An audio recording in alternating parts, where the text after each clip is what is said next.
Okay, I'm gonna get started. It's Friday, and the goal is to just have some fun with the RPG simulator today. I've only streamed a couple times this week. Yesterday, I was working on the Simple Set project, and I made a little progress, but it's very early, and its research projects tend to be a bit slower because I need to make contact. I need the project to make contact with reality more in order to learn more. And so I made a little progress yesterday on some things that I knew were busted, some things that I knew we could think about. But there's nothing else to do there right now. I need to keep making it make contact with reality and seeing what else I can learn, seeing what ideas come through as the most salient. So in the meantime, I just want to do something fun. I have the asset viewer, but I don't want to touch that today. I'm going to do that on my own some other time. What I kind of have been thinking about a lot recently is the RPG simulator. I was thinking when we were last working on this, when I was last touching it, that the next big step was to do the tile board soon. Like, I thought that this week I would be doing the tile board actually, before I realized that I was gonna have more energy for other things. So I could keep moving in that direction, but we're not going to get to that today. And I've also realized there are a number of important things that aren't ready, that aren't there. I don't want to. The tile board is an accelerator. It's a data structure to optimize the access and modification of tile state during the simulation, and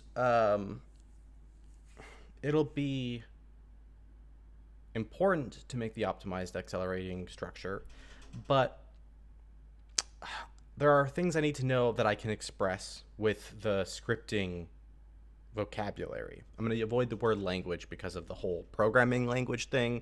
The word language tends to imply programming language when we're talking about programming, so I don't really mean that. I mean developing the vocabulary, the domain specific jargon in the C language for my RPG simulator, you know? That development isn't done yet. There are still things that I don't like the way that the expressions tied to the behaviors, and I want to keep modifying that. And I think it'd just be fun. It's kind of a fun thing to work on.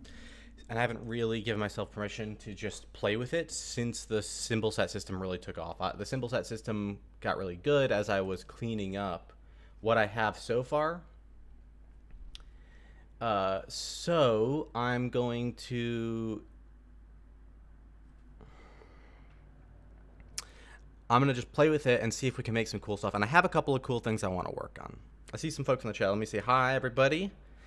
If I remember correctly, it automatically inserts your username. It would be cool for me if it inserted a date time. We have VS Code extension for that. That's my primary editor. Yeah. So these little things here are actually just part of the config. If I look at in 4Coder, when 4Coder launches, it should load a config. And I believe somewhere in the config, I put what I want it to say. Yeah, right there. Username, Alan. So you just everyone makes their own local user config if they're on 4Coder, and you can put your username in so that to-dos come out like this. And yeah, it's pretty nice. I think the dates are a good idea too. Like inserting a date is cool. I used to have, like, if I make a new H file, it actually puts a date in there automatically.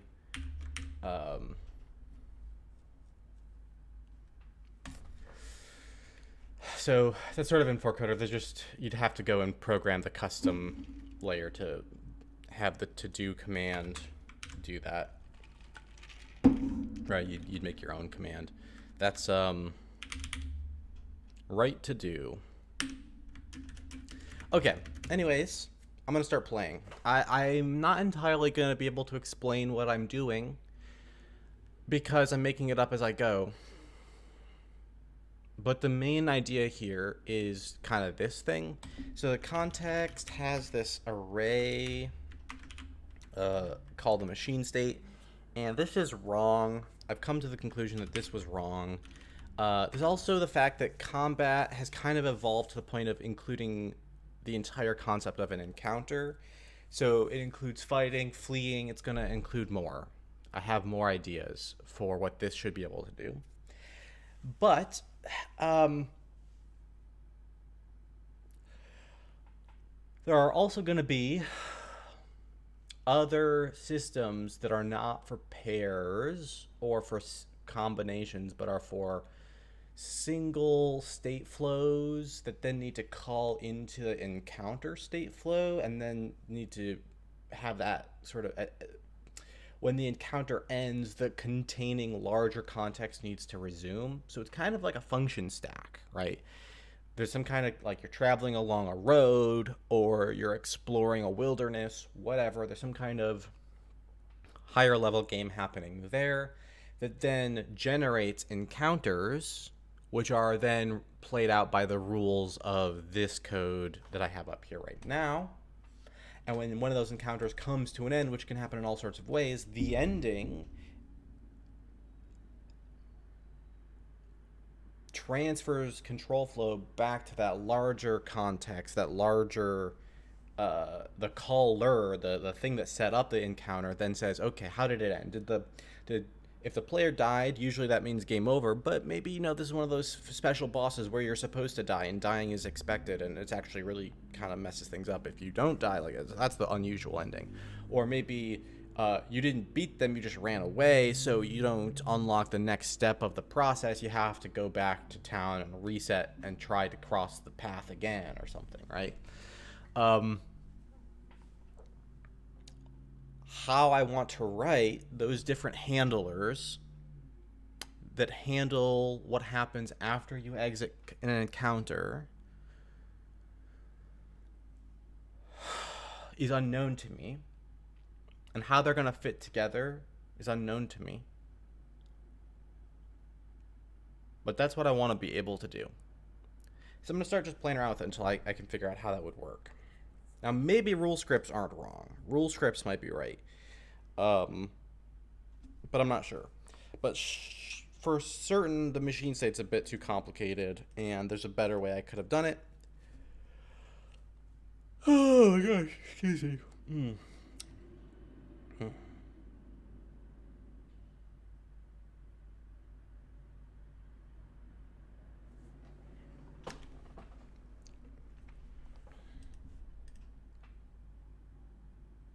So where to start?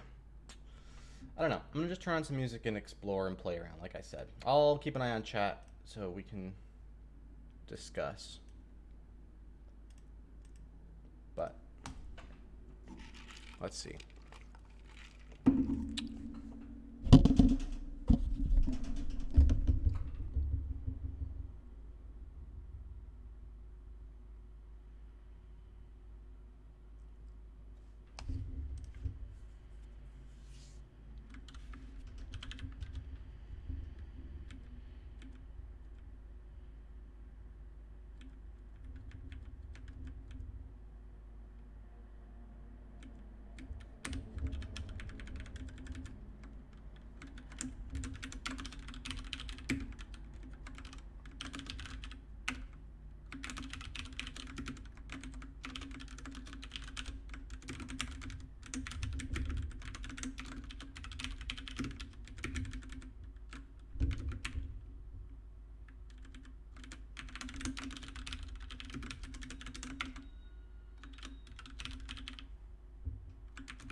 starting to feel like these states want to live in like a namespace or something.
So for this one, what you need to know is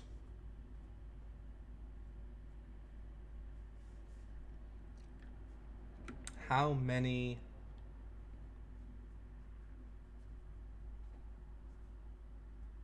like what stage you are. So a journey is basically a sequence, but it's not a fixed sequence. It's a sequence generator, but the length of the sequence matters. You're making progress. Imagine walking along a path. You don't know what you might encounter along the way, but you know how long you have to go, right? You know how many steps there are.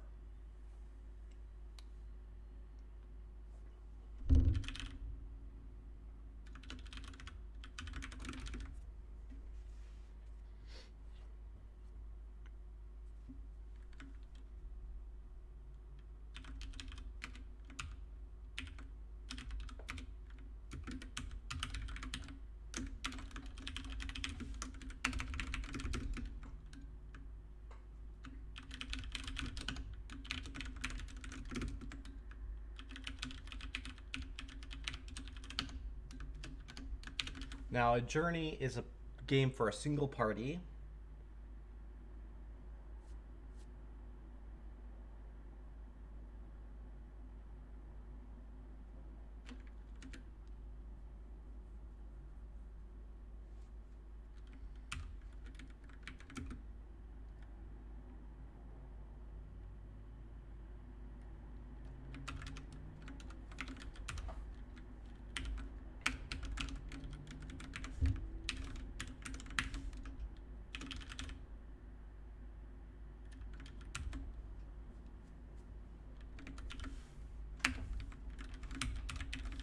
So round begin will be same sort of thing as we had here.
Oh.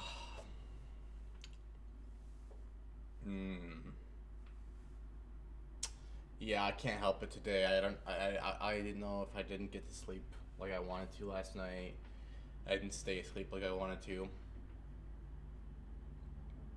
So I'm gonna be yawning.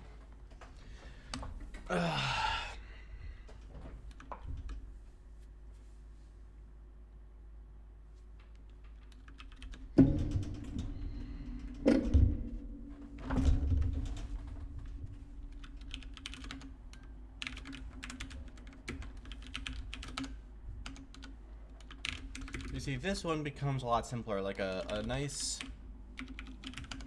simple little state machine kind of thing.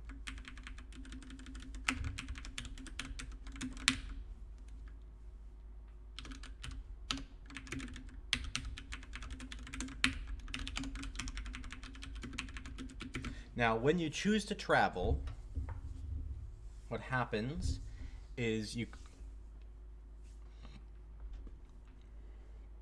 you're first able to make some moves, actually. So during travel, you can have activities and you can use potions and stuff, right? So you can use your actions that are not um, that are still possible within the current context, and you can use another kind of move called an activity. And the rules of the game I have in mind are that you get an unlimited number of actions and quick actions if you want, and then one activity per character during the travel and camping times, and then they can possibly take you into an encounter. When you do go back, that might just be a freebie. Like, you might just say, like, okay, you've made it halfway. If you go back, maybe an encounter gets generated or something, but you kind of just play out the time a little bit more as a freebie.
Okay, so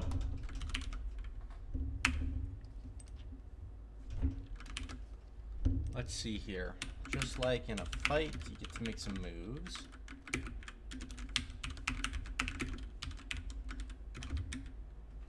There's no context yet, I guess.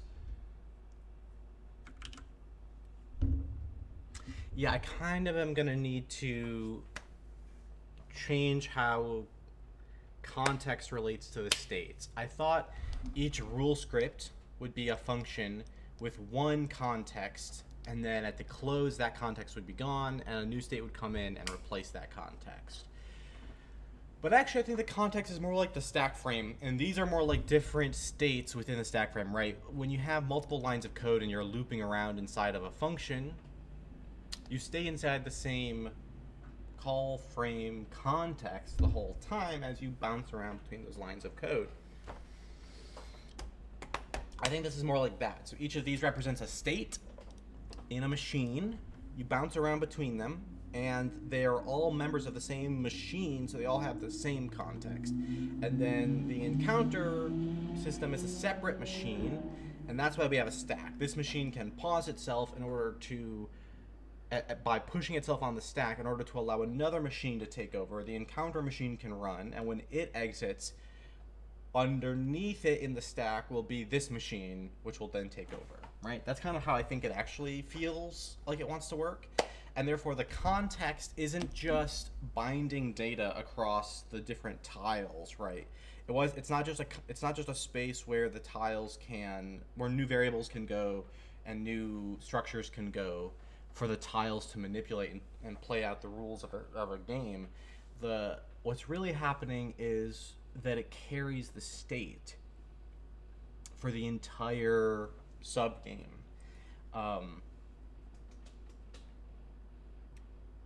Including the possibility of a state that needs to get paused so that something else can happen and then can be later resumed. Right. So that's what I kind of want to build today, is a little sketch of what the journey sub game might look like and how it uses the encounter game as a sort of in a sort of call stack way. That seems right, and this then has to be the frame for the machine. And the problem is the combat system isn't built to think like that. And neither is this rule system exactly, right? When I first enter into one of these machines, it looks the same as if I go to, right? I don't have a different a separation in concept between call and go to. But I think what needs to happen is something like this.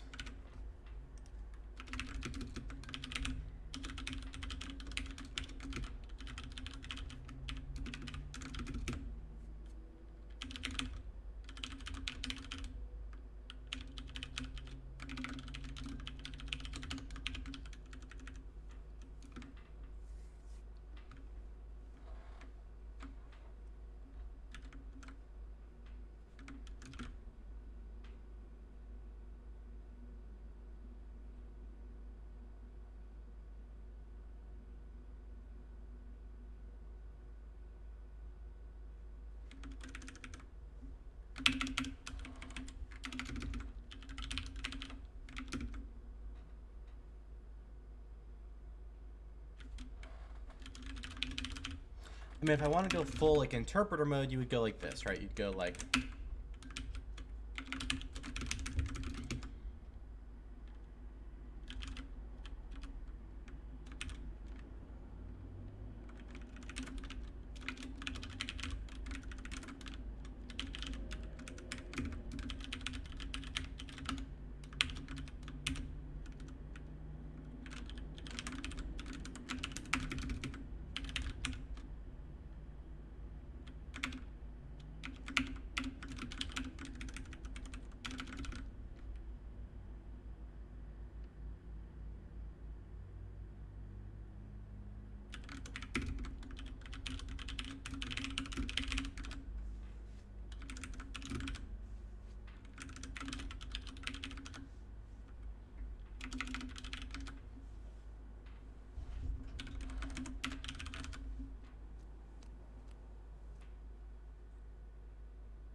so the parties are part of the, right,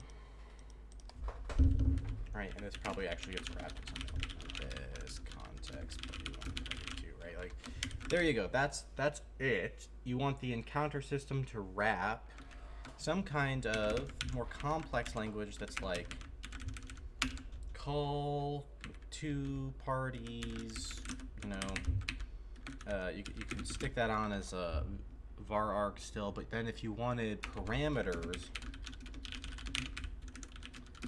counter params,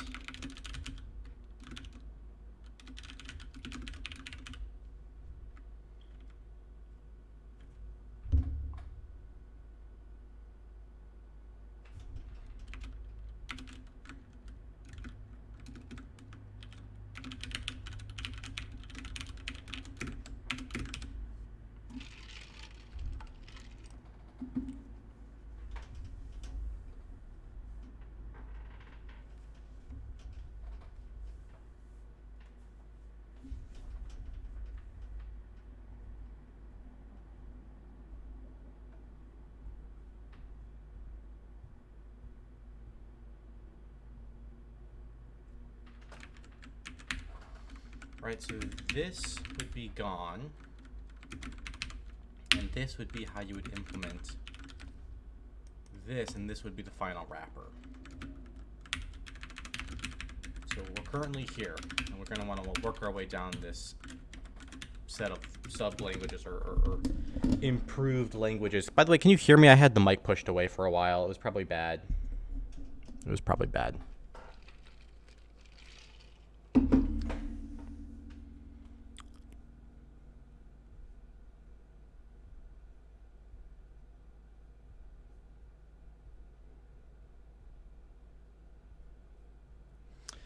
So I think what's going to happen is that we're going to define a new kind of thing called a machine. Machines will contain a combination of rules, like a set of rules that are playing out together, and a context. They'll have an initialization phase, and they'll have a way to pop off the stack, right? There's like a return moment. Um, they will they will essentially be the part where we change the set of parties that are in play, and they will assign an initial state to each party that's in play. Maybe that'll also come in through the parameters sometimes. All the parameters will be where we'll be able to stick stuff like rules modifications, although this could become also more general, so that instead of params, it can just become like RPGS context tile or something like that. Like you can push context tiles. Maybe they, like you, I don't know exactly how I imagine it working, but the point is this would be call here would be like stack, like call stack push of this machine and these two parties, and then some context is associated with this and put onto a stack. And as long as it's on top of the stack, that context and these parties and their states just drive the simulation. But when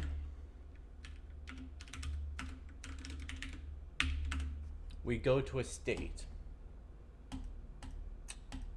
or a combination of states that isn't handled, then that's like a return. That's an exit state, right? That's some kind of terminal state. And so the caller is supposed to have an answer. Now the top caller, me here, would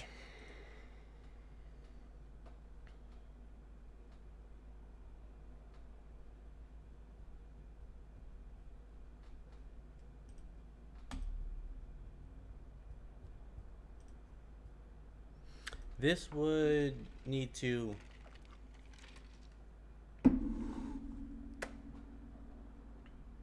return to this code. So it would exit out of the RPG Simulator's engine entirely, and it would just be the calling code.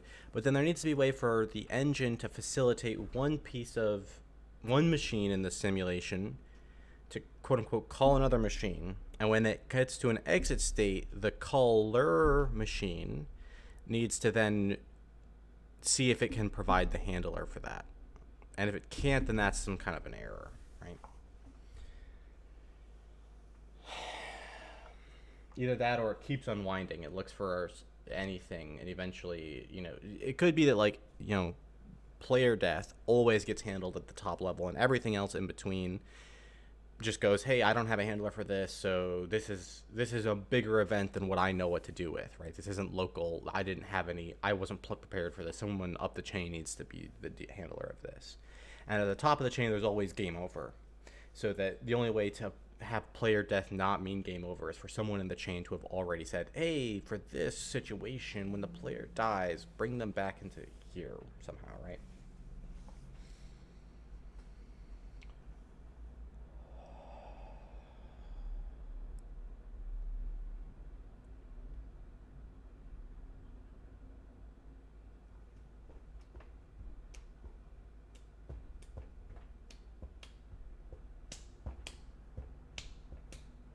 I'm trying to think out what the best way to crack this open is going to be. The hard part is I don't actually know if this language is accurate yet. This is an idea.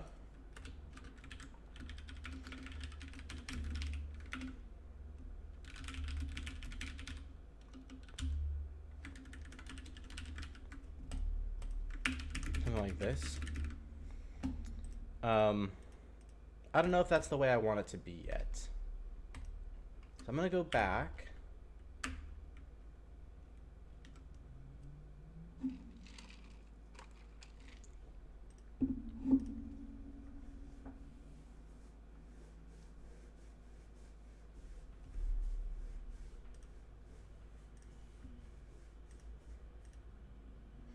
I'm going to go back and just keep writing this for a bit and see how things feel.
And then right here is where it would decide if it's going to call to an encounter. So let's just say for now that when you're on a journey, every time you travel forward, you run into a goblin. That's all I'm going to say, just to make it easy, just to say we're going to call into an encounter. What should really probably happen is there should be some kind of sequence generator, maybe an encounter deck or something more than that. But that whatever the structure of it is, it goes right here, right? And there might be also like tile events that need to go off. Tiles might be in play that affect this, right? That maybe the tiles are used to represent the encounter deck in some sense. I don't know exactly what it is. Or maybe it's a matter of entities. Maybe the only entity that's quote unquote in play is a party entity for the player during the journey, but a second entity is on this context, possibly, because I do have the concept of a route already. And a route is the structure basically that represents a fixed version of one of these encounter decks. Now, I still think that that's also wrong, but it's more sophisticated and it represents kind of the way this will evolve. So this part here basically has the job of decide if we're going to encounter something, and if we decide to encounter something, jump to that encounter with a handler that says when that encounter exits, with the player in the exit state,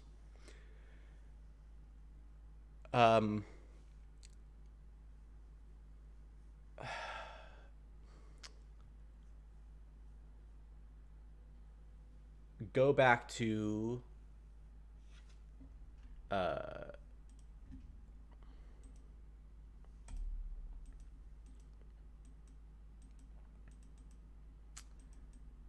the beginning of a journey round, right?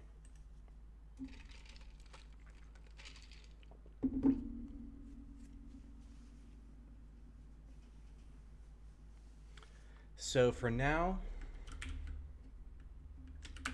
it needs to create the goblin party.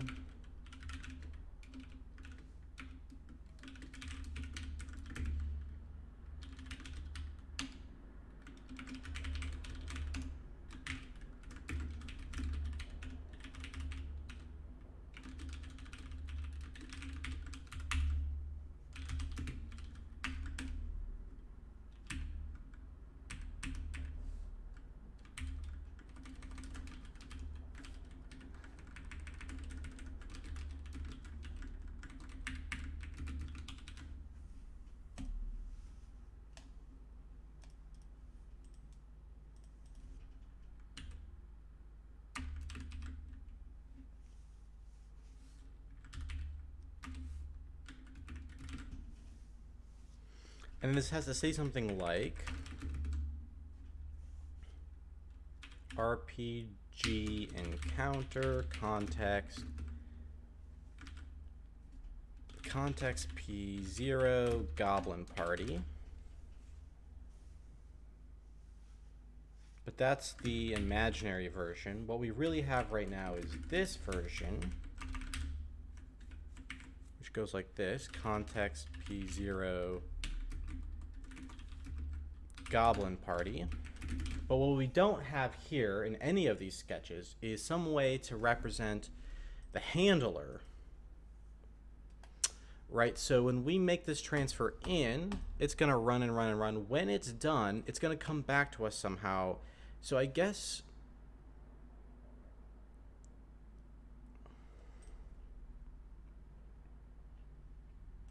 normally the way you write code is if you write a call, right? If you were just, let's just do this. So imagine we have a magical new programming language.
Ugh.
Okay, so the rule operator, the new KO check is working for combat, or yeah, for the combat simulation still.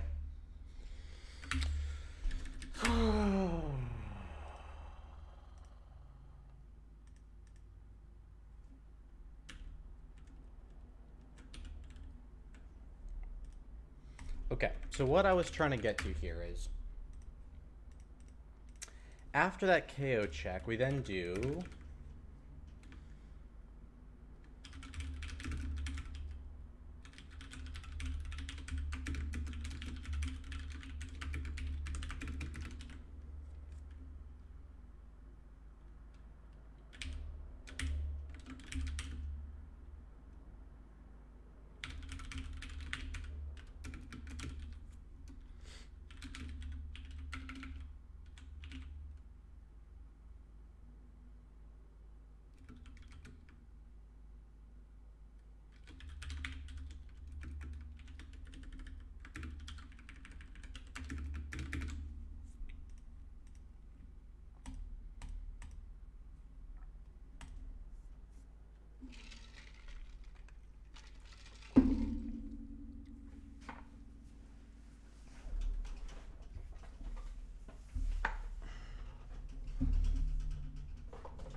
Okay.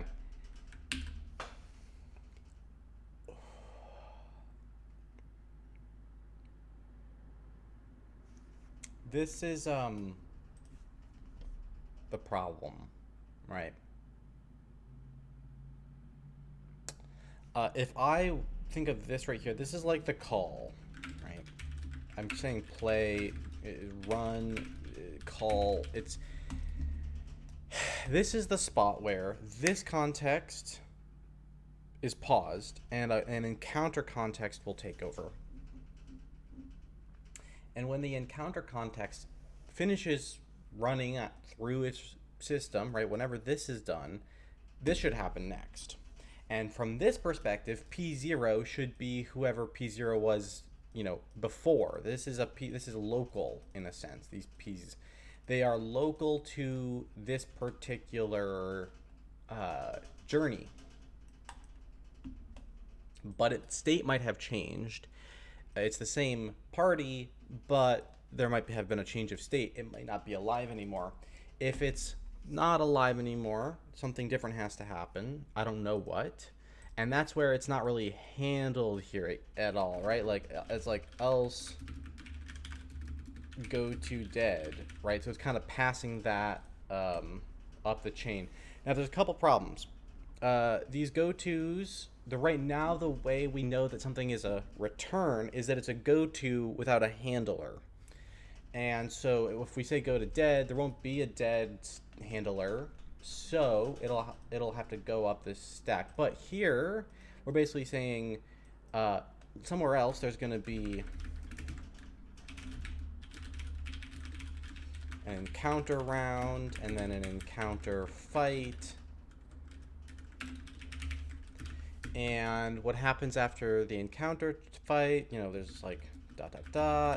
run moves, KO check. If you get past the KO check is also a go-to. It is a go-to that includes go to dead and go to exit. Exit is where you're still alive, but the either way the current machine is evicting you from its system, right? So someone else has to handle you now. The dead state is basically just the exit state, but it marks you as dead. It might be unnecessary to do that. It might be I only need one exit state, and whenever we're going to exit, maybe we don't need a state at all. Maybe we just say, hey, we're doing an exit and use the states of the parties to figure out what's going on. But either way, the problem here is this style of expression lets me say basically bind to the code. So there's some code here that's like this encounter rule, right? So here's the encounter. I'll just separate this out. Here's the encounter machine, and here down here is the journey machine.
So this code binds what happens after this, right? So this happens, and reaches an exit state for this local context, what's supposed to happen is whatever's here, and whatever's in this local context is available to here, and so on and so on. But the problem is, if I phrase it this way, if I literally write C code that does this,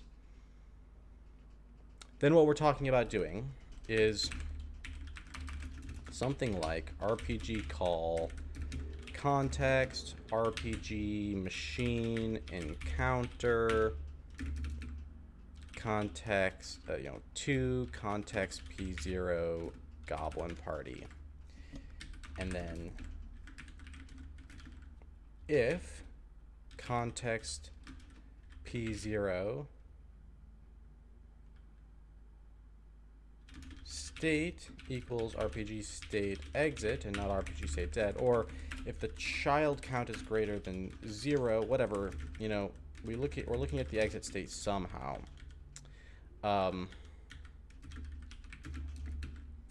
Then we do RPG go to context, RPG go to one state, RPG U32 state equals RPG state journey round, right? And otherwise, we're going to go RPG go to, I guess it's like this.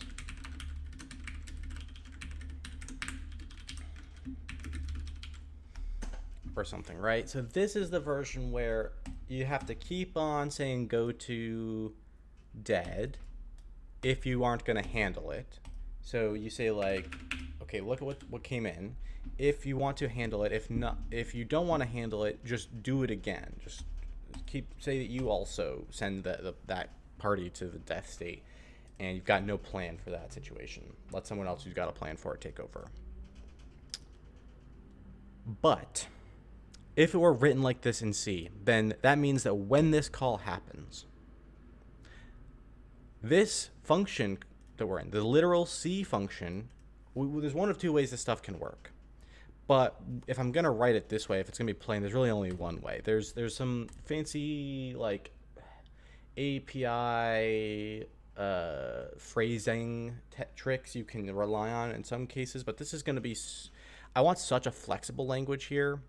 I want to rely on so many just little like variable accesses and stuff that wrapping all of it correctly is wrong. It's the wrong approach. The only way this could really get done in this case is if this C function sits on the stack while this is happening, right? The RPG call is pretending like there's a machine stack, but it's actually using the C stack to create that machine stack.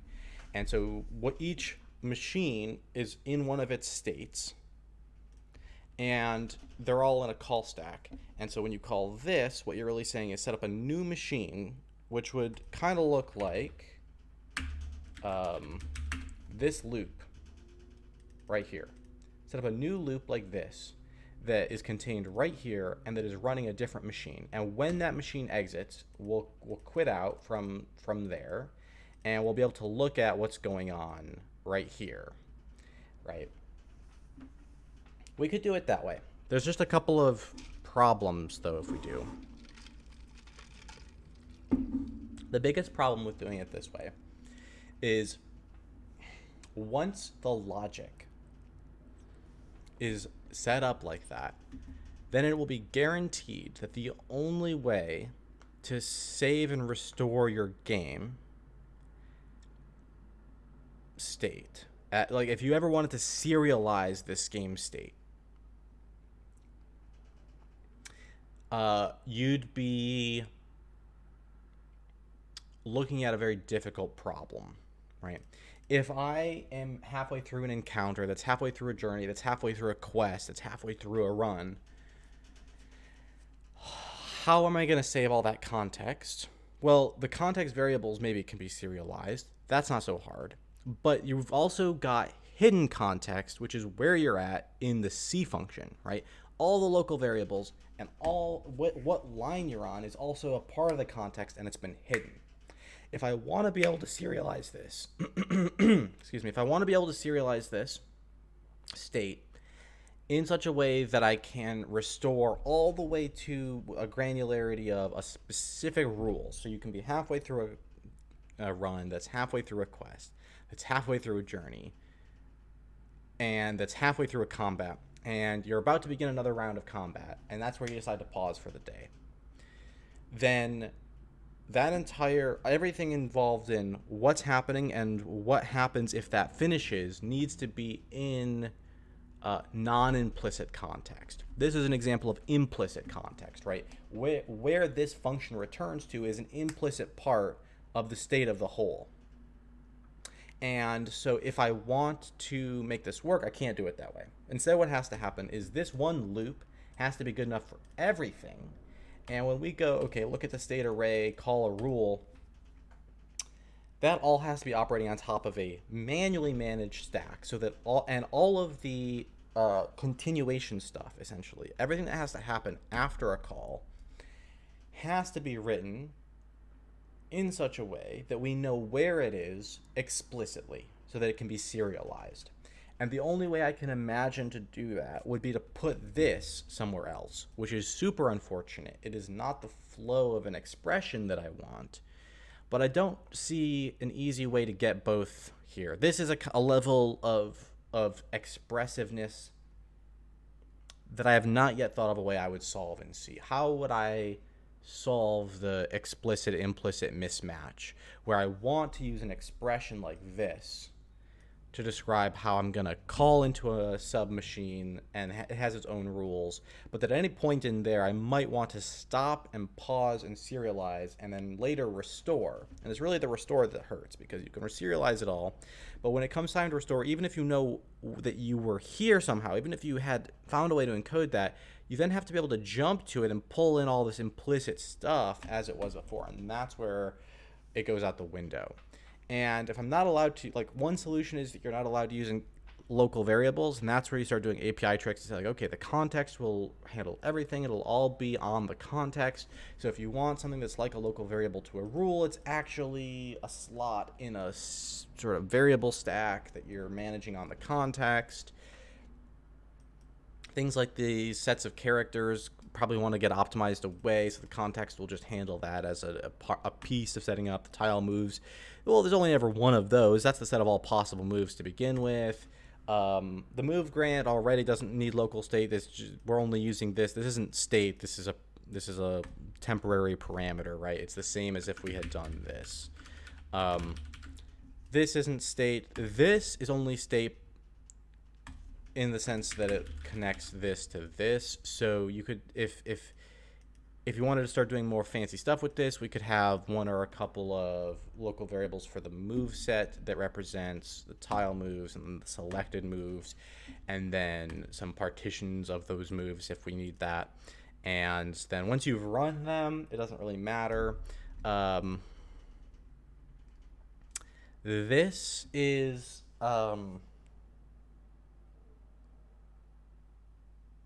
this is only local state in the sense that it's local state in the C. It's actually control flow, right? So what's happening here is this is saying a go-to, but my go-tos aren't real in this system, right? When I'm in this function and I call another function, what that function wants to say is exit out of this function, but it's the wrong function, so it doesn't have control over that. It has to pass its exiting up a layer.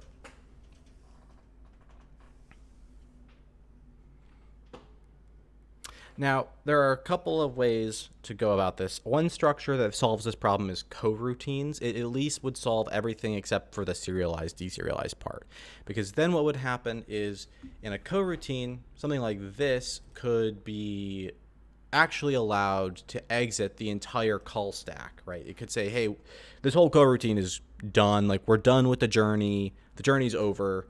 And so each machine would actually be a separate coroutine, which would still be stacked, but this would mean that a coroutine or these machines have like a higher granularity than a call frame in C, right? A call frame in C is a certain granularity of scope, And these machines would be a higher granularity of scope, and several call frames might exist, right? So there are several different functions you might enter while you're in one of these machines, and you keep entering them in a loop, and then they might call C functions like this, which then say, hey, whatever machine I'm in needs to exit the current state and go to a new state. Or if I happen to go to an exit state, it needs to exit the current state, and then because it's an exit state, do the pop on the machine stack. And so either way, you could have C functions which say things about what to do at the larger granularity, which is the rule and machine level, right? And so what would then happen is every time you execute a rule, what you're doing is you're entering a coroutine with a particular entry point, and when that coroutine ever says something like go to like this, it exits that coroutine and puts a final value on it. This is doing the same thing but explicitly rather than using a coroutine, and the advantage to doing it that way is that coroutines are a heavyweight solution to this problem. If I want to have a hyperspeed simulation, if I want to be able to run 100,000 of these fast, coroutines are going to make that hard because they involve thread context switching. And so doing it in a coroutine free way is attractive. And even if I did it in a coroutine way, I would still have a secondary problem, which is something like this call. The continuation part, the code that comes after the call, is still expressed in such a way that resuming would be problematic, right? It would still be hard to resume this because the call basically says, hey, don't discard this coroutine, just save it on the coroutine stack, create a new one with this machine and this state, let that run. Since it's at the top of the stack, let that machine run. And when it exits, then pick up from right here. If all I needed to do was simulate it correctly, and I didn't need it to go fast, and I didn't need to restore it after I serialize and deserialize, then it'd be fine. But once I want it to go fast, the coroutine's a problem. But also, once I want to serialize and deserialize, what happens is this here says, I'm stopping here.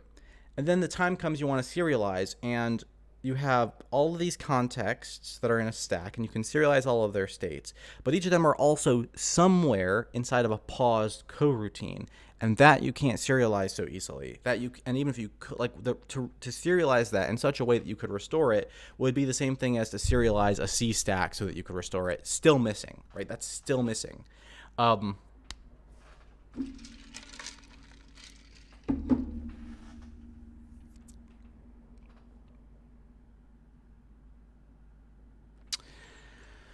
I think because of the limitations of this, I mean, the other solution to stuff like this is switch to a scripting language, right? You could build an RPG simulation scripting language, which then translates to a bunch of machine codes, but has the property that the state of the machine is going to be restorable because you've built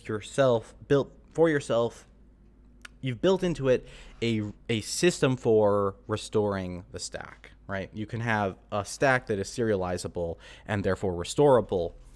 And so that's one way to do it. And then the expressions can still be written in such a way that works. But short of that, if you want the expressions to work properly,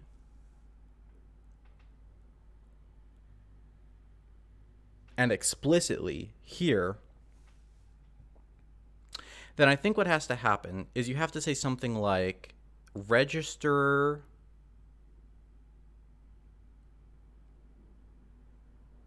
a continuation with this call. Like, that's the only thing I can think of that works. So what would happen is a call is like a go-to that it's like a push followed by a go-to, and a go-to that exits causes a pop. And when you do the pop, what you'll find is that the context below you is in a state that contains information about what to do to handle the return from the call. But then the biggest problem is with something like that, this code will have to go somewhere else, right?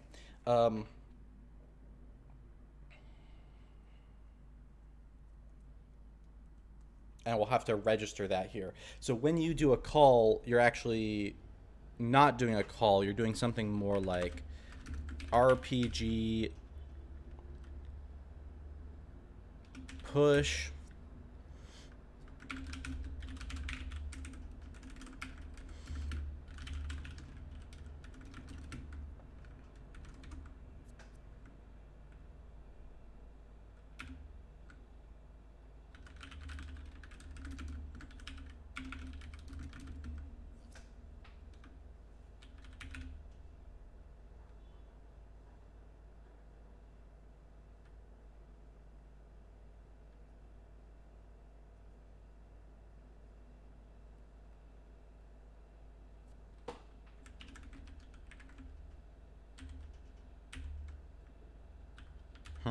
Not sure yet. Let me see how this could be expressed.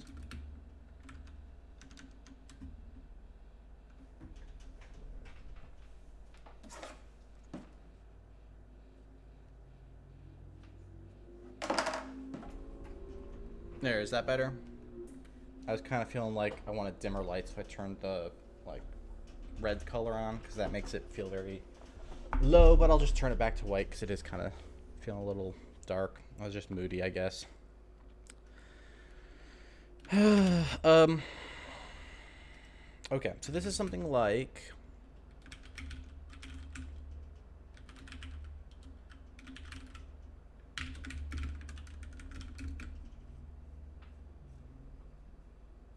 not sure what I want to call it yet, but it's like this needs to go down here.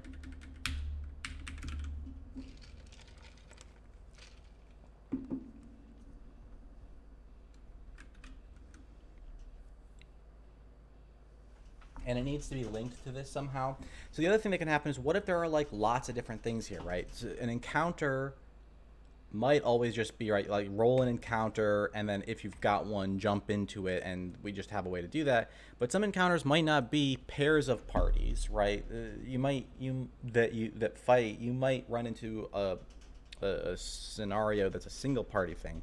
So I changed it to encounter as the name because I think of it as two parties having an encounter together. And maybe there will be events or scenarios, or I don't know, something else. Maybe it's an encounter still, but it's you and not somebody else, but something that is just interactable, right? You got some magical ruins, and if you've got the skills or the right information or the right key, you can do something with it to unlock and progress some other machine in the system, right? The question is if this is always going to look fairly simple, or if there's going to be a big like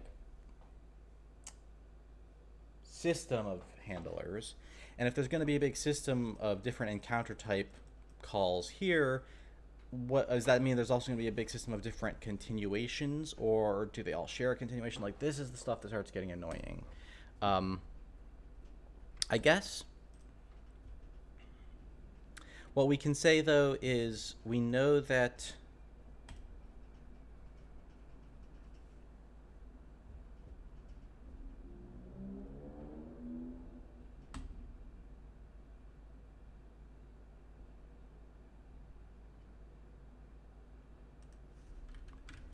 so I think the easiest way I can think of to do this is just make another state and say that when a state calls into a state, it has to be done. Like, states don't get to use the nice expressive system where you say call into another state and then put a handler here. Instead, the only thing they get to do is call into another state while simultaneously setting a return state for this machine, right? So this machine, this is the new machine we're going to go to. We're going to need like an RPG state journey round end or something like that. And round end is just going to go, okay, what we do is we look at the state of the party we're in. If the round of journeying is over and we're dead somehow, then we're dead. If we aren't dead,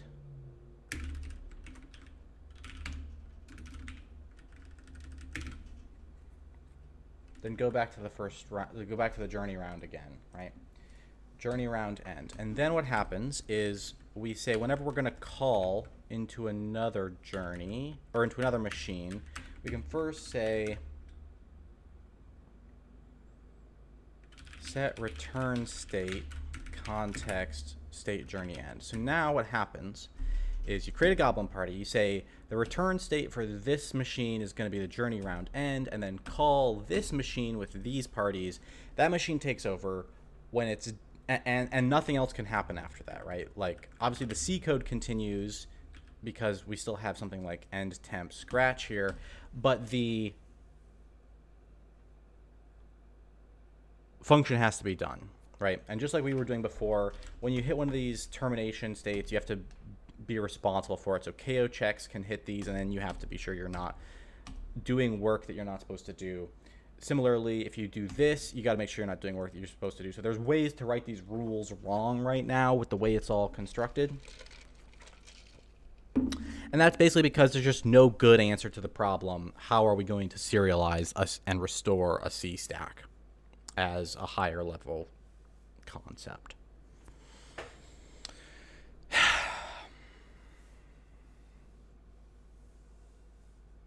This is one of the harder limitations for me. It feels like it should be solvable, but to deal with this, we would have to dig into what a call stack is, and probably this actually is only solvable at the level of a programming language or at least a machine architecture spec or something like that, right? Like you need to have a plan that makes this make more sense.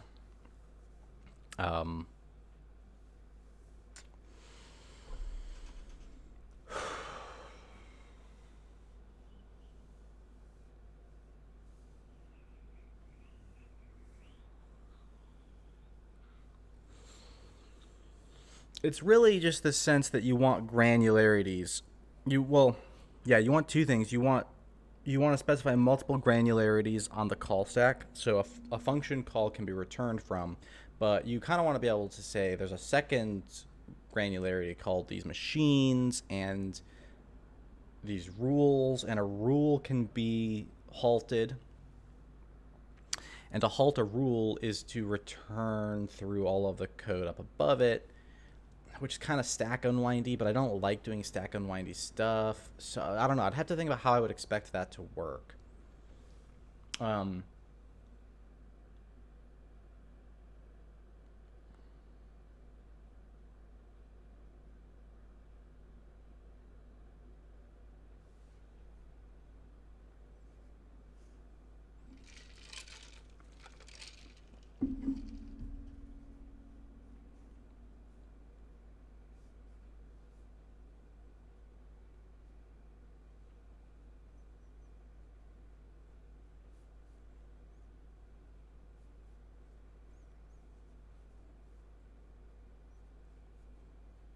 And that still sets aside the problem of serialization. This becomes serializable again when I do it this way, because what happens is all of this is now a state in the context, this and this, and then everything else, like the rule always runs to completion once it runs, and that's always correct.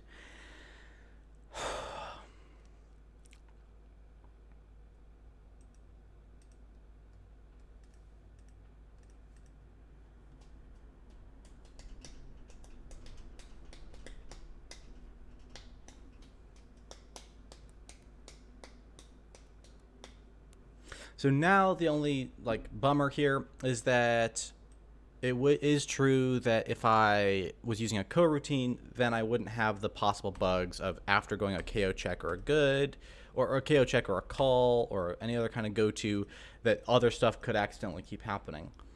But I would need some kind of new solution for things like Scratch, which close themselves at the end. And I really hate writing code where you skip over stuff or you have to find that stack unwind.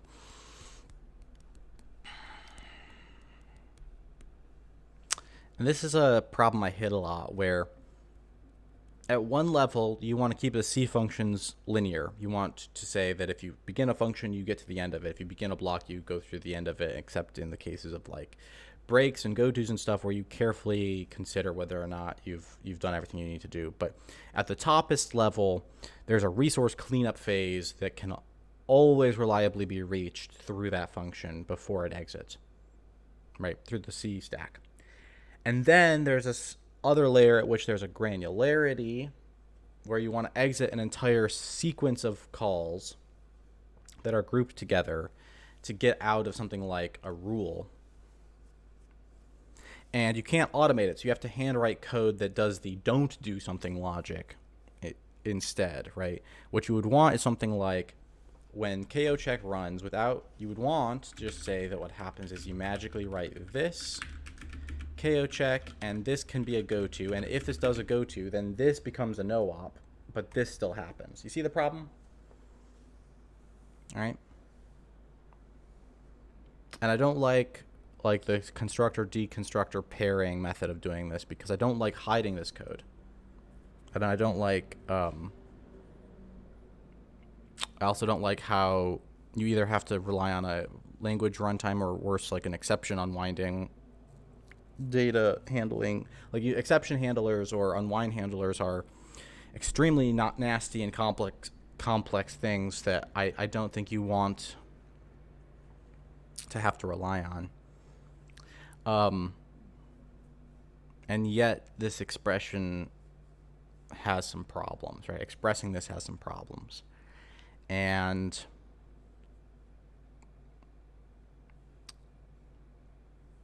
I'm just not sure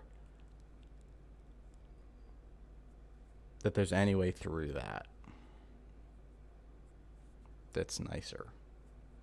Because we are kind of using C code in a slightly askew way here. Just slightly, right? It's not that off. But what's slightly funny about this C code is that it is kind of script-like. We are thinking of it as having rules that are enforced, but some of them have to be enforced by writing the code correctly according to the rules. And the main one is that go-tos and calls have to be the last thing that happens. I guess I'm just kind of trying to think if there's any way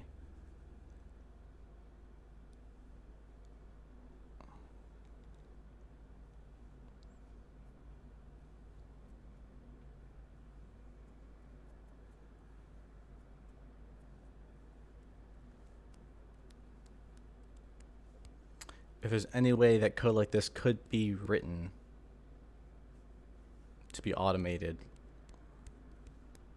without it being a language rewrite. It seems a little beyond me right now. Usually I find a way. Like, this is why I sit and work on the C scripting symbol set stuff, is because without changing the language, there's more to do with it already. It's not always a matter of just making a language that builds in the automation for the pattern. Sometimes it's because you haven't actually noticed the right pattern for how things ought to flow.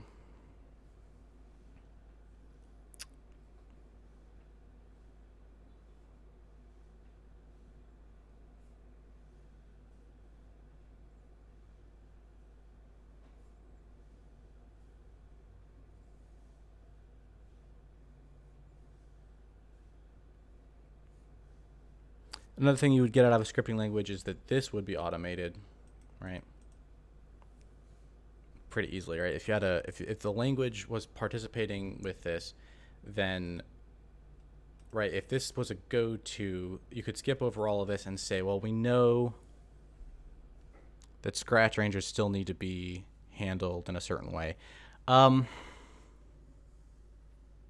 I don't want to say that you can't grab things that require closure like that. Like, I might still want to be able to, in the middle of a rule, do another thing that's a begin-end pair.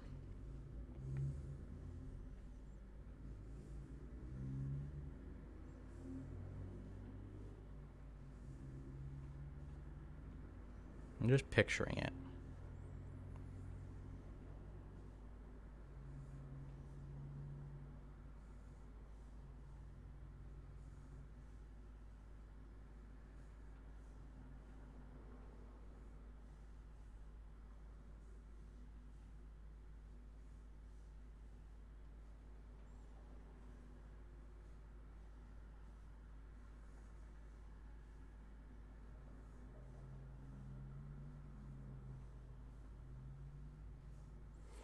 It's almost like what I really want is for each procedure to come with a main block and a cleanup block, so that it would be kind of like exception handlers, except instead of saying when this exception happens and is caught, handle it this way, it would just mean when we are done with this procedure for any reason, here are all the things you do. And then you just do checks like, okay, if we have a scratch, then release it. If we have a this, we release it. And you write those out by manually still. And if you forget to write them, it's still a bug. But they're sort of blocked out separately, right? Like, and they'd still have to be able to reference things within this frame correctly, which is a part of what makes it weird and interesting. You'd have to reference the variables that appear global, but or that appear to be top level in this scope. So you'd still end up with this problem at the level of each scope too. Something's off.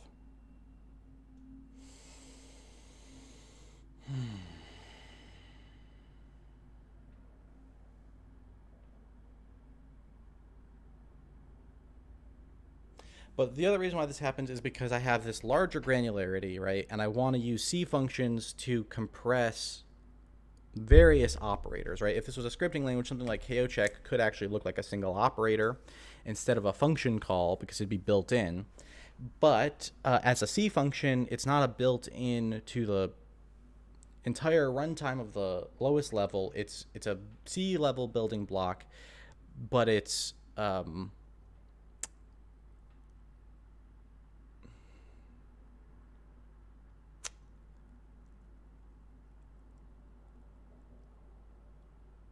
implementing a thing that wants to have a different control flow structure than the containing language.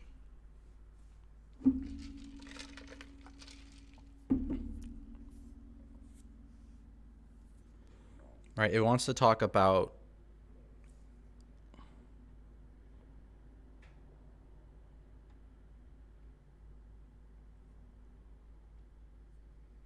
basically KOCheck is like saying if some condition, then return from the rule.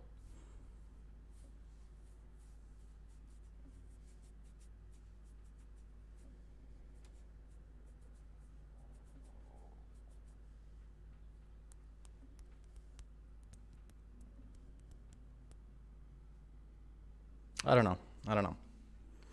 This is a problem which is even harder than the C scripting one, and I have yet to get a notion of how we'll solve that someday.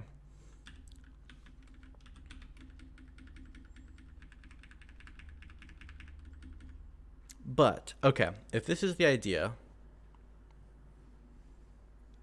so gotos and calls are both terminal to the current rule, but before a call, you can set a return state.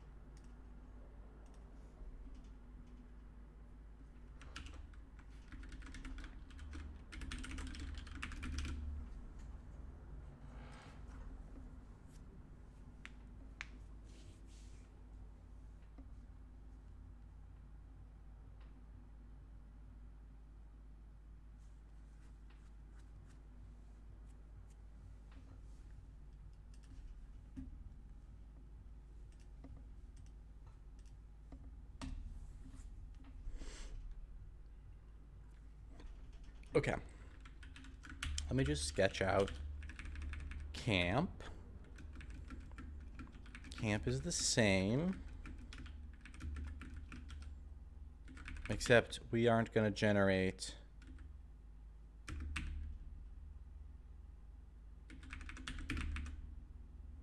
a goblin encounter for now. I could imagine such a thing as you camp and you have a night watch system and then encounters start with half the party asleep when you're unlucky or something. But for now, this is just going to go straight to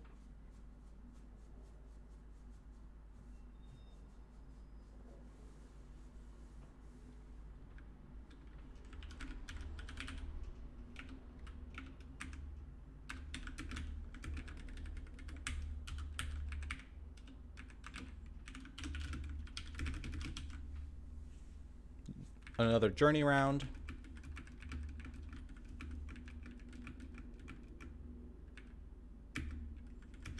And if the player decides to go back,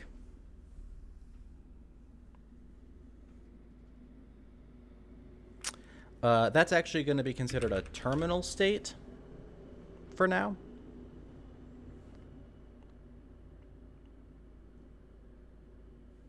That could become something that wants to get more sophisticated, where going back might come with a penalty. If you've traveled for a day, then another day has to play out the other direction. Maybe it can be a little faster and it can be a little less dangerous, but maybe the farther you've gone, random encounters are still possible. But it's mostly your get out, like bail on this attempt to finish the journey and go back to the safe place and try again. There's always going to be a penalty to doing that if you were making like a game design out of it. But as an option, it makes sense. It makes sense as a story option at the level of the journey game that you have the ability to just bail and say, we can't do this, we need to go back. And journeys are always end to end. So if you hit a midpoint where you can think like, wait, why don't we just go back halfway? The answer is you would have been in a new journey. The midpoint would have would split the journey into two journeys, essentially, right? So each journey has two endpoints, and you either get to one or you go back to the other. There's no other exits from a journey. So yeah, I guess there's like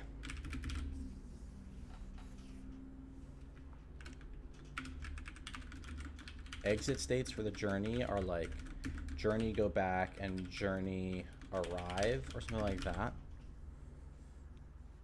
Makes me wonder if exit and dead, like exit might be like encounter exit and encounter dead might just be two different states, or maybe there's just encounter exit. I don't know. The difference here is that there's nothing about the state of the party itself, right? When you're dead because all your characters are dead. But when you go back, you look the same as if you arrived from the perspective of examining the party.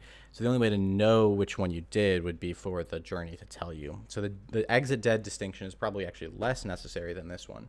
And so maybe exit should just become encounter exit. And what happens is when you hit encounter exit,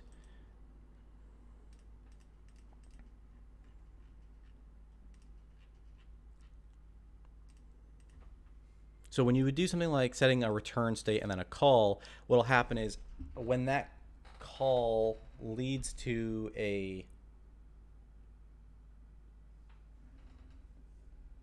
exit state, it would pop the stack, go to this state in the previous context, and somehow provide the final states of each party.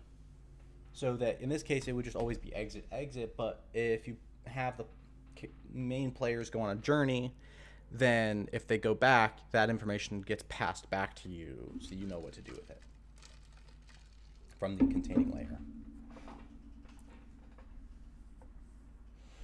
Interesting. Okay, so where that leaves me is I've got this idea for the stack. I need to spend a little time structuring that up.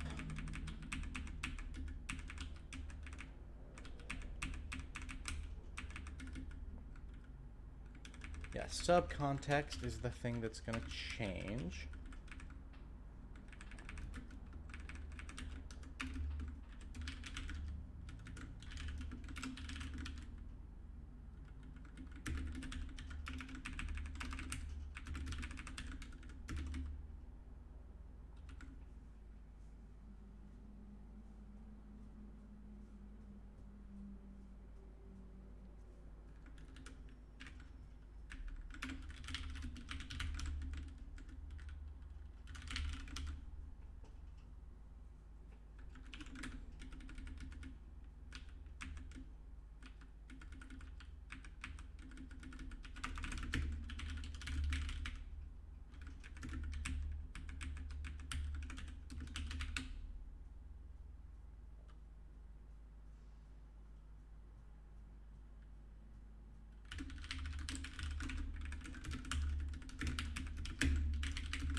So we'll have a pop to position that tells us where to go back to in the arena when we pop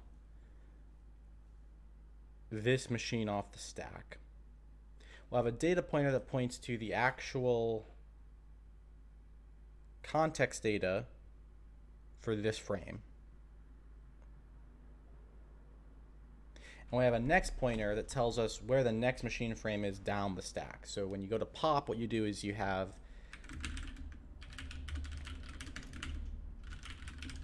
the current machine frame is always the top. You execute it. If it does a operation like a call, then what happens is the new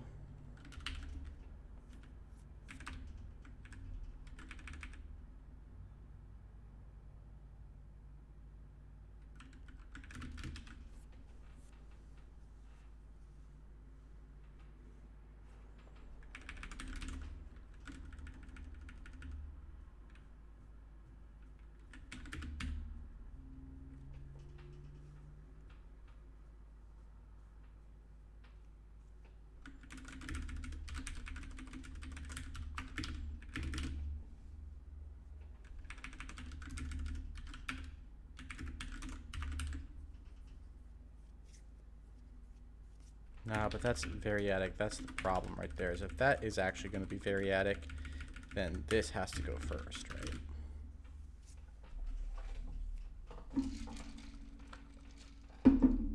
Okay, so a machine frame then says, here's what you currently are doing. Here's the next thing you were doing before, and the next thing after that, and the next thing after that. If you want to pop one, or if you want to push one, what you do is you do this.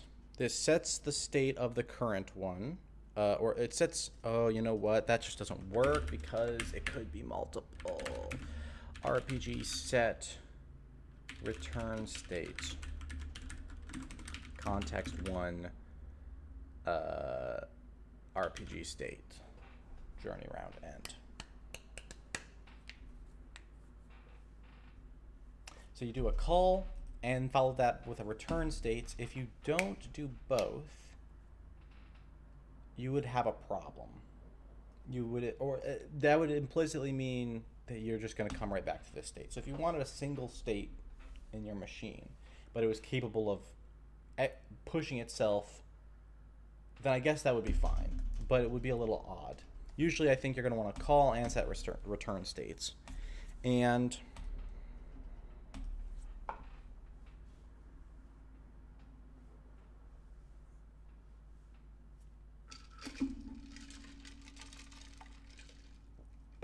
you know, I don't know. All of this is cool, but I'm not even sure it's going to work without the coroutine part, because there are still cases I can imagine where I want this ability in a way that I cannot guarantee that it's like explicitly structured at the top level, that it's possible without proliferating a structuring for every single reason why this might happen. I kind of want to dynamically insert calls through those tiles, right? A tile, a move, right? You have these moves. A move might involve pausing a combat so that some other little mini game can play out for a moment, and then resuming the combat from where the move occurred. And that is exactly the implicit context problem, because when the move occurs, there might still be moves that need to happen. There might still be KO checks that are supposed to take place. But this move is trying to say, pause what's happening with the moves and do something else.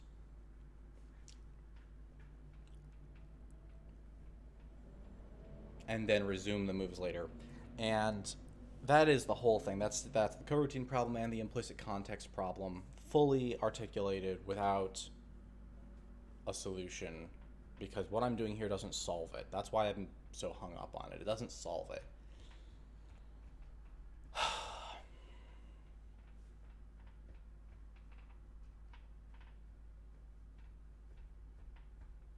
If I didn't have the ambition to save and restore the state, it would be a little easier. And if I didn't have the ambition to make it go as fast as possible, it it'd be a little easier. But once you throw in those coroutines, like right here, for instance, if what's going to happen is that it's a separate coroutine, then it's just never going to be that fast.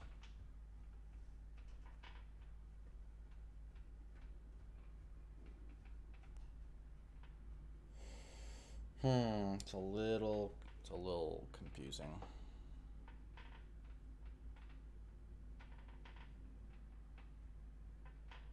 I mean, I could just rule out those possibilities, but there's cool stuff lurking in the space of possibilities where the details of a move are a little more intricate because they involve invoking another minor subcontext that plays out for like a couple of decisions, right? You can imagine like a character whose move is to dilate time by entering into a different sort of mode somehow, like they're in a dream or they're in a magical realm or they literally dilate time, time manipulation somehow. And one way or another, while they're in that state, they make a few decisions which then add up to an effect in the outer context. And I really like that as a piece of what I'm trying to do here. Have this system of flowing through states that is always able to expand deeper down or up through its own stack.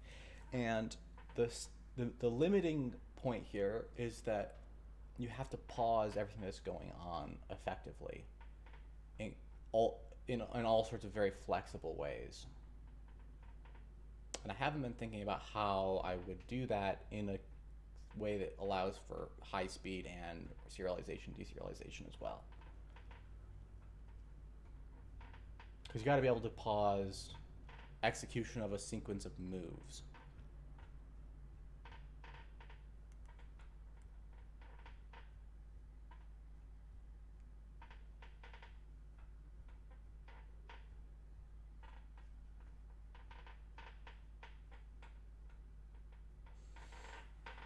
Now, if I think about it though,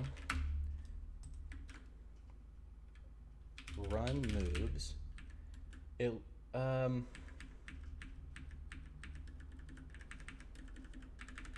yeah, so this one I think is going to collapse. I'm thinking of not having the moves come out in phases like this, but rather using some kind of a speed system so they can happen at once. And when you do a run moves on a set of moves, the speed of each move will help determine when they happen rather than having to separate them out into phases. However, in the chase scenario, the game I have in mind involves 2 steps always.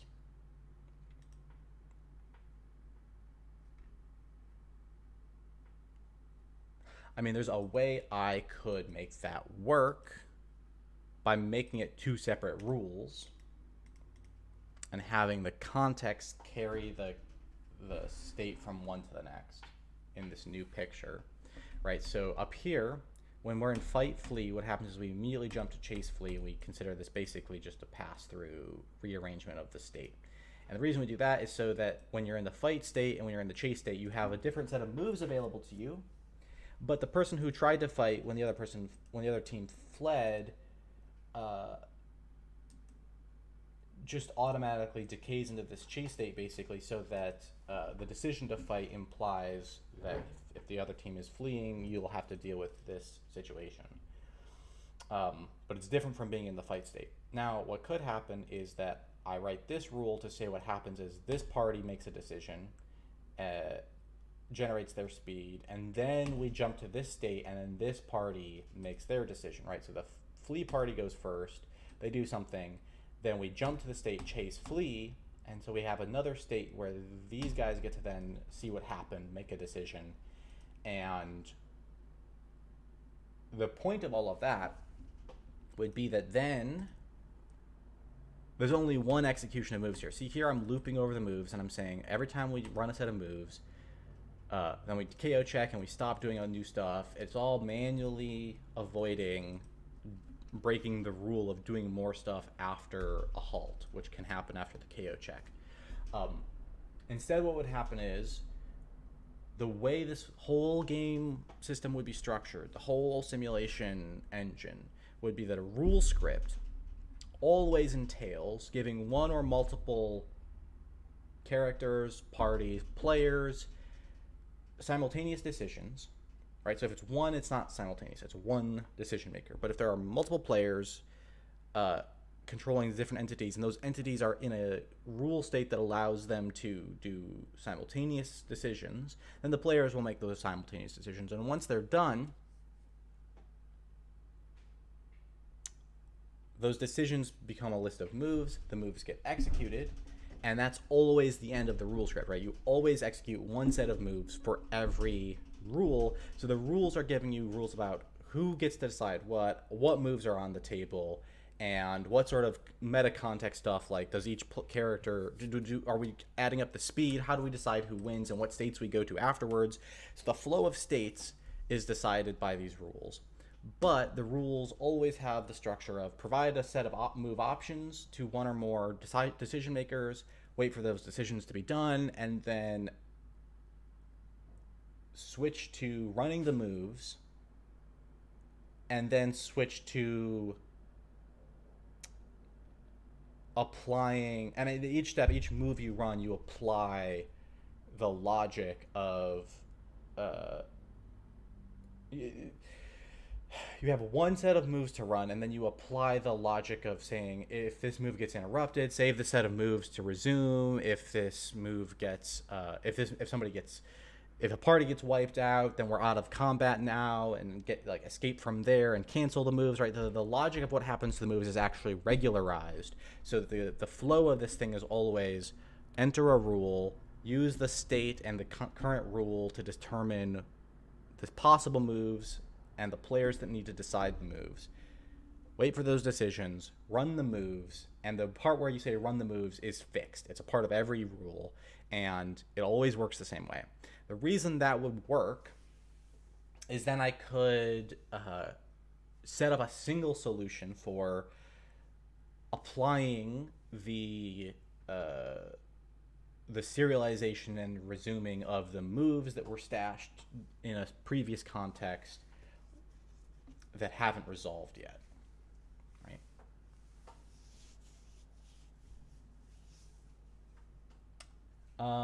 Other ways I could do it is I could keep the flexibility of being able to run multiple moves. Well, there's some other things that are nice about that. There's currently this weird thing where like KO checks are actually only happening after all the moves run. So if people are exchanging hits, when a character dies, they're removed, and they're if they haven't made their own move yet, they are disqualified from making a move.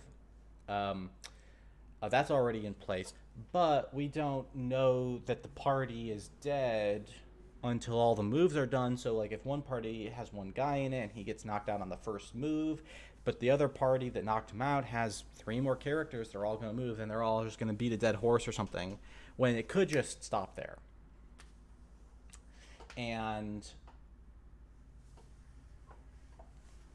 I mean, kind of what I'm doing here is massaging the design of the rule set to be more expressible, rather than trying to improve my ability to express as many different rule sets as possible, but also simplifying the rule set. Like if this were to become a game that you play, having a more unified move system and rule system with less variability that is allowed from one to the next would allow for better comprehension, I think.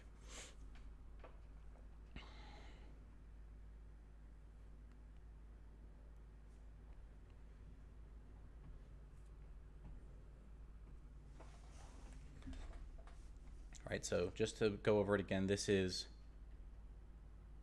the idea. You'd have at the beginning of each state a grant moves. You might do something like setting up the context variables. You'd grant some moves. You choose some moves, and then you run all the moves that got chosen.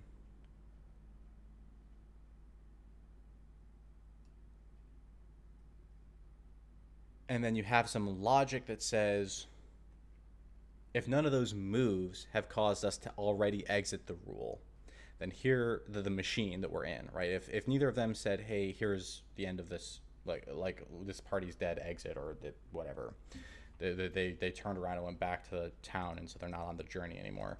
Whatever it is that ends the current rule could happen here, and then nothing happens here. But if it doesn't, then there's a conclusion to this rule.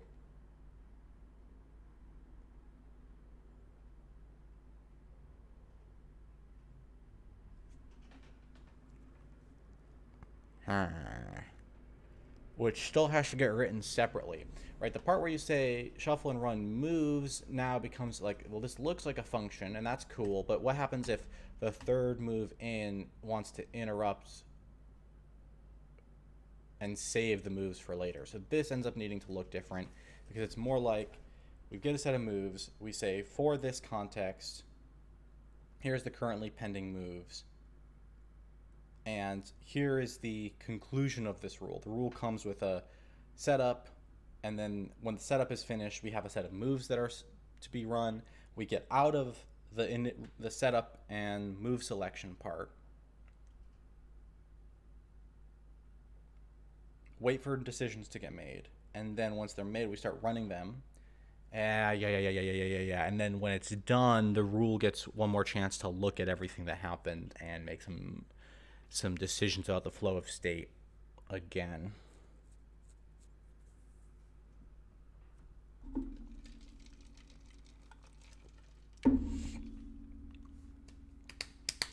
So really the game would be a very tight loop with this shuffle and run moves being one of the things that's always happening. But then there'd be like preamble that is based on a rule that's in play, shuffle and run the moves, and then a postamble that's based on the rule that's in play. And all of those, the preamble,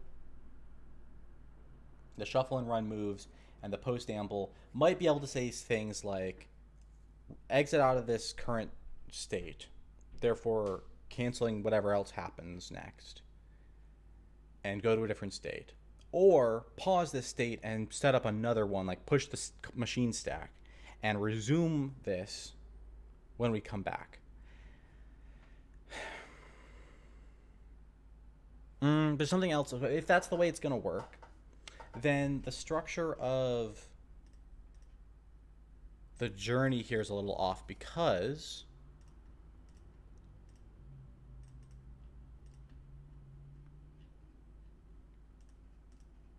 grant moves, event, decision pick subset. So that's the decision. There's the run of the moves. Then if you have to do a call and then a set return states, what's happening here is we're saying enter into this state, save the current one. We're not dropping the current frame. We're keeping it and pushing it and setting up a new one, right? We're neither dropping it nor replacing it. We are preserving it. And then when that frame is resumed, come to here. That's cool, but that doesn't quite make sense if a move can interrupt the flow in such a way that when it's done, it just wants the moves to resume.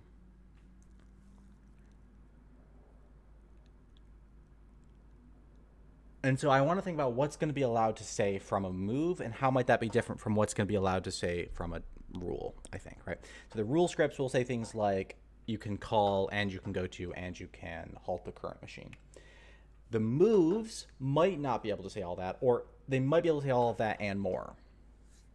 So a move might say something like pause what's happening, enter into this current state, run these things that modify the state of the current entity, and imagine a dream character, right? They're one of their powers is if you put them to sleep, they actually have a move they can use. It's not a normal thing. Usually when you're asleep you can't do anything, but this character has a dream power, so if they're asleep they can enter into their dream and accomplish something, and maybe the thing they can accomplish is to wake themselves up. Maybe they can do more. Maybe they can modify, put a confusion on one of the enemies and wake themselves up at the same time, psychically or something. I don't know. But whatever they can do, they do it by going into like a dream state. So the world looks different. They know they're dreaming. They make some one or two decisions that leads to the outcome. And then the next move in the containing context can still just go like it's a normal move. And that would mean that it's the kind of thing that says pause what's happening, saving the current rule and the current list of moves, and when we are done, resume with the list of moves. Um, Whereas this is saying go into the Goblin Party, save the current context still, but go into a different, push on a new context, run this encounter, and when it's done, resume from the beginning of a new state. You see how that's different? Right?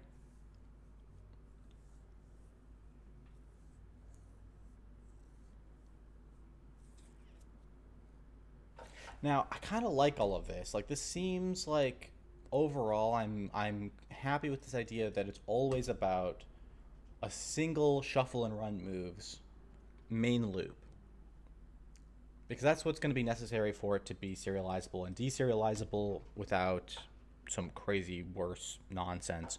Um,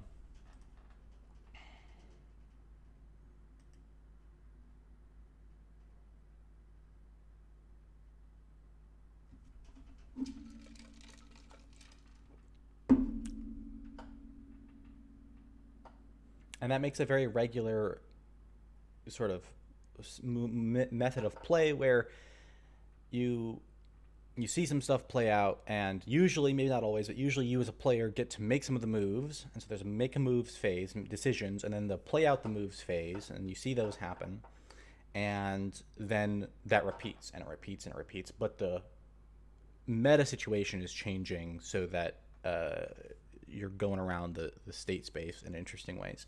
The the only remaining kicker here is that the set of moves comes in two different flavors. Right, so sometimes I'm making moves out of the set of tiles, and that's a very repeatable concept.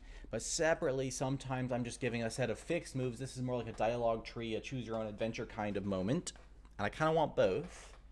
Um, and in these moments, I just provide the list of possible choose your own adventure branches for each player that needs to choose. That can still be multiple.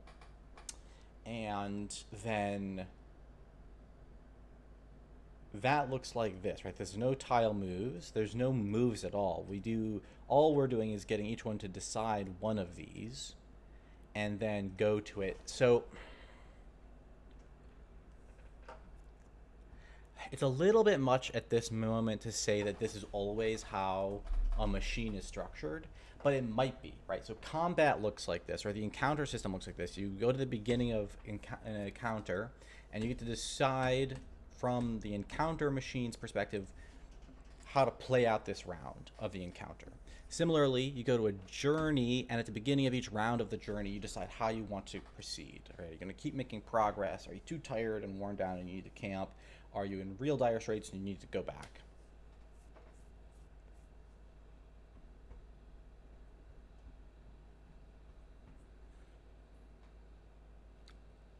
And I have another couple of ideas for how this works, and I think that's always the flow I'm going to go with. The more I think about it, I think that's always the flow I'm going to go with. Maybe the only one I haven't considered is what being in town might be like, but I think even being in town might be like that. The only difference with being in town is that the set of fixed moves might not be quite so simple.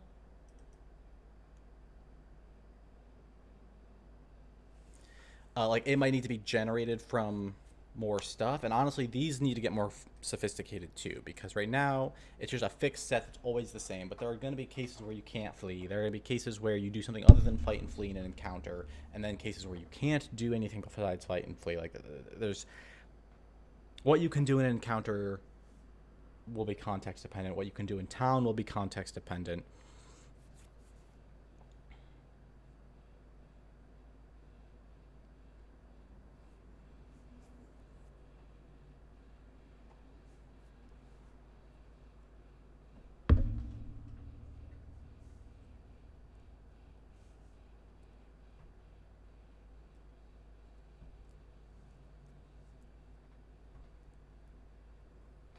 But it feels like the structure of the whole system, like every one of these I try to make, is a machine where you make a fixed decision first, like a set of decisions, a flow decision, a round. You decide what to do with this round. It's almost like you're deciding like the strategy you want to play out, or the meta level game you want to play, and then that flows you to another state, and sometimes that's immediately another meta level decision, but once in a while it also flows you to one of those rounds where you make a moves with the tiles.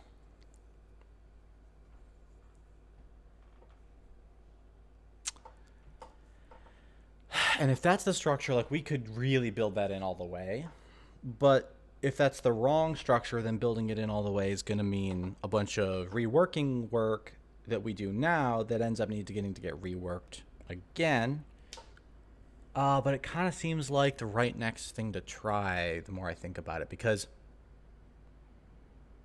the rest of that idea, the fixed loop where there's a rule in play decides what moves are possible for each player, and then what meta state, like, what kind of contest is being decided, or what kind of challenge has been proposed, or what kind of opportunity has been provided.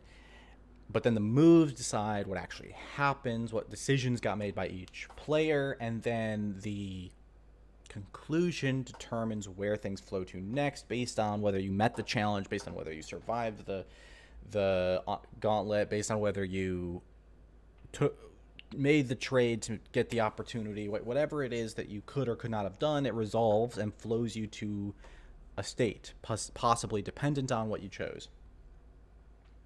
And that flow seems good.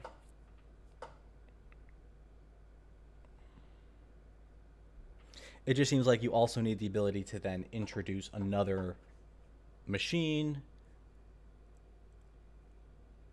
into the stack. Oh, yeah. Yeah. So what happens if you really did have a machine where there was the only thing you wanted to do was to go straight into a move based on tiles? I think in a case like that, you just, the round here would be the move stuff, right? Like, I think that it could still work. I think that there are just two types of rules. A rule is either a tile moves rule, or it's a fixed set of moves. There are also probably going to be rules that don't involve any player decisions, so there could be zero player decisions, like there are in this one, where you arrive at a state, you apply some checks, and you arrive at another state. There's no decision made by any player. And so maybe the idea is that all of them are always happening, right? Every iteration is a preamble, possibly a set of fixed decisions, possibly a set of tile moves. Then all the decisions get made. If both can be done at the same time, I don't know what that means. Maybe it's illegal. Maybe that's an error. Maybe it means something. But let's just pretend they both could be there. Lego brick it, right? Orthogonality. Don't make it a exclusive feature A or feature B. Say both and. So fixed moves and tile moves get proposed, possibly to multiple players. Then all the decisions get made. Then all of the moves run. And then based on the set of choices made by fixed moves, based on the final state of after all the moves have run, and based on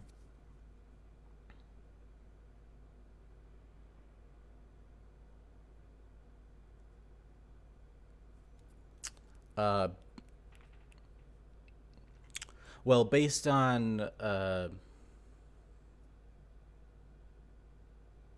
how the tile moves sorted out, what state changes happen after the tile moves, the postamble for the rule decides where you flow to next.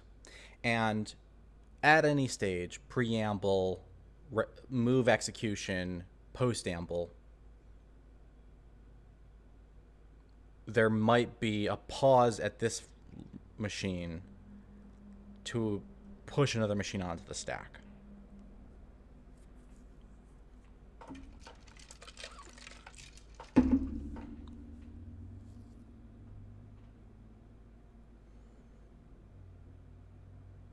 So then we have a single homogeneous loop, a loop that just does the same thing over and over and over again. And the way it varies is by which rule is in play and by which parties are in play and what moves are attached to those, what tiles are in play on those characters and those parties and in the context itself. So, yeah, I think